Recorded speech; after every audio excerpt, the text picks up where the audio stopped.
Chapter 13. When we head inside, I can hardly believe my nose. The unmistakably wondrous aroma of spaghetti and meatballs is wafting out of the eating place. Saliva pools in my mouth. Yippee, it's supper time! But as Hattie hangs my leash on the hook, I swallow my excitement. I can't let myself get distracted. I have a plan to get my Hattie back, and nothing will stop me. Fetchman hangs up his cap and the two fat leathery gloves, the big one over his cap, the smaller one over the leash. I watch Hattie and her swinging tail of hair rush into the eating place. My nose is overwhelmed by the savory fragrance of the air. I love spaghetti and meatballs, but I have a mission to focus on. I slink back to the door. Those gloves are awfully high up. I leap my highest. I stretch myself as far as my body will go. No matter how hard I try, there's no way I can reach. And sniff, sniff. Ah, the spaghetti smells so good, and I'm so hungry. I want to go beg Hattie to bring me some, but I can't get distracted. Getting my Hattie back is too important. I jump and jump and jump. I can almost reach the end of the leash. I try again, my jaws snapping. At last, I chomp on the clasp and give it a tug. Did Hattie's glove shift just a tiny bit? I look way up. It's slightly off balance. I have to keep at it. I'm about to tug some more when I hear food clattering into my supper dish. My tummy grumbles. Fenway, Hattie's sweet voice sings. I want to stick to my task, but my belly's in charge. I bolt over to the eating place doorway. My dish of scrumptious food is sitting in the middle of the wicket floor. Hattie's gazing at me with eyes full of determination. Fenway, she calls, come.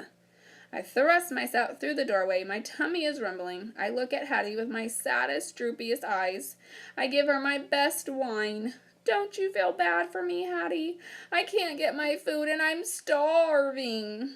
But instead of bringing it to me, like she's supposed to, she doesn't even flinch. She keeps on staring.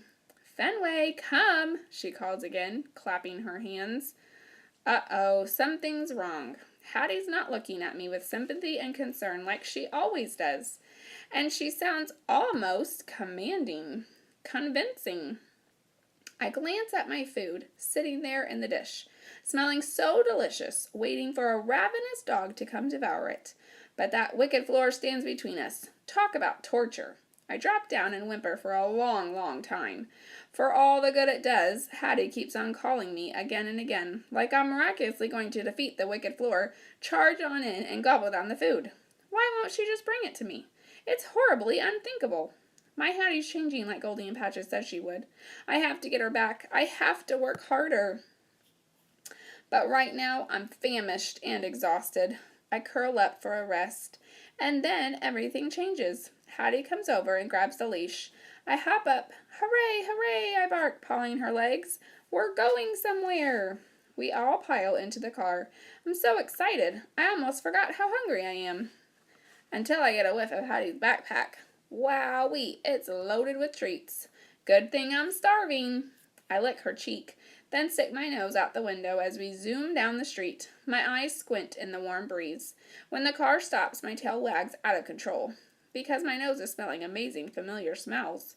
We're in that treat place again, where I'm going to get treats and see my new friends.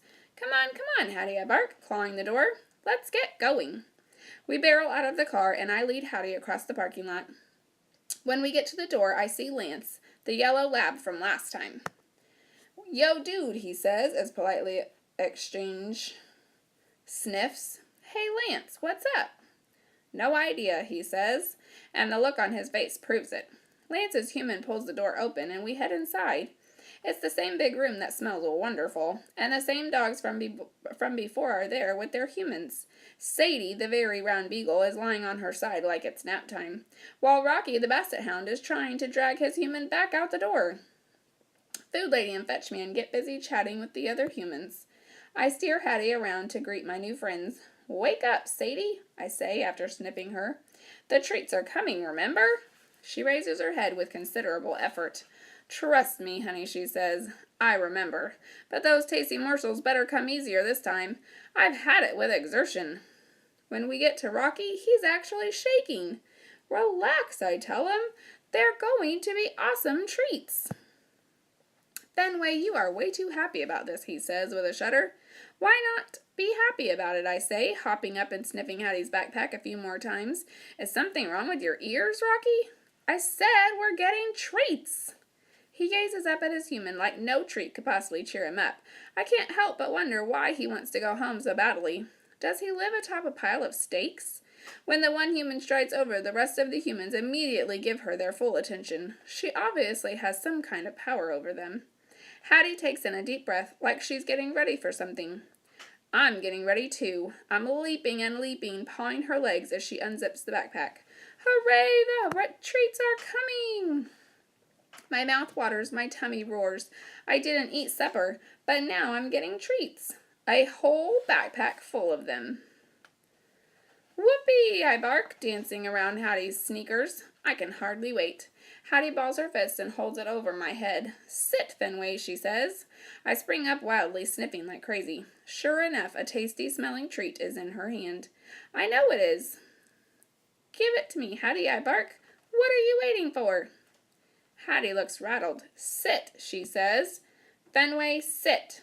Yippee, I bark, jumping on her legs. I can almost reach her fist. I can already taste the delectable treat. But Hattie's fist remains closed, with that treat still inside. Sit, Fenway, she says again, her eyes getting watery. Sit, sit, sit. I nuzzle her hand in a desperate attempt to open it. I'm so ready, I bark. Next thing I know, the one human is hovering beside us. She smells like lots of dogs and treats, but she also smells serious, and her voice is bossy. Hattie is completely focused on her. The one human finishes speaking, and Hattie nods. Then, with no warning at all, Hattie turns. She stares into my eyes, takes a deep breath, and holds her fist right over my nose. Sit, she demands. Her voice is full of conviction. Whoa, she wants me to do something. But what? Her posture reminds me of that time when I sat and the one human gave me a treat. I plop down on my bum, my gaze never leaving her fist. When it opens, I'm not going to miss the yummy snack. Hattie bounces up and down. Yes, she shouts. And just like that, the treat falls into my mouth. Chomp! Wowee! Is it ever tasty? I'm crunching and munching that meaty morsel in a state of pure happiness that ends too quickly. Hattie smiles at the one human who pats her shoulder. More, please, I bark. Hattie holds another treat above my nose. Stay, she orders, then takes a step back. Hey, I'm not going anywhere. Yes, she shouts again, and a wonderful treat sails into my mouth. Chomp, oh boy, it's just as yummy as the last one. It's another blissful moment of crunching and munching that I wish I would never end. Fetchman and Food Lady are grinning. They pat Hattie on the back. Hattie smells proud, like she won a competition or a battle. They must be awfully happy that I finally got some food. And they're not the only ones. My belly is on fire. I can hardly wait for more. Hattie is totally distracted by Fetchman and Food Lady, which can only mean one thing. Opportunity. I sniff my way over to Hattie's backpack. My nose tells me it's stuffed full of treats, and it's right behind her on the floor. I thrust my entire head inside. Wowee, this thing sure is loaded. I knew it. Chomp, chomp, chomp. I'm whipping the treats one after another after another. I can't stop. And why would I want to? There are enough treats here to last forever. I'm in a bag full of dog heaven. Fenway! Hattie yells. Ouch! My collar is tugging at my neck, pulling me right out of the backpack. Hey, what'd you do that for? I bark, wiggling to get free. Hattie's face is frowning. Her shoulders are heaving. She's struggling to breathe. Big fat tears start sliding down her cheek. Something tells me that treat time is over.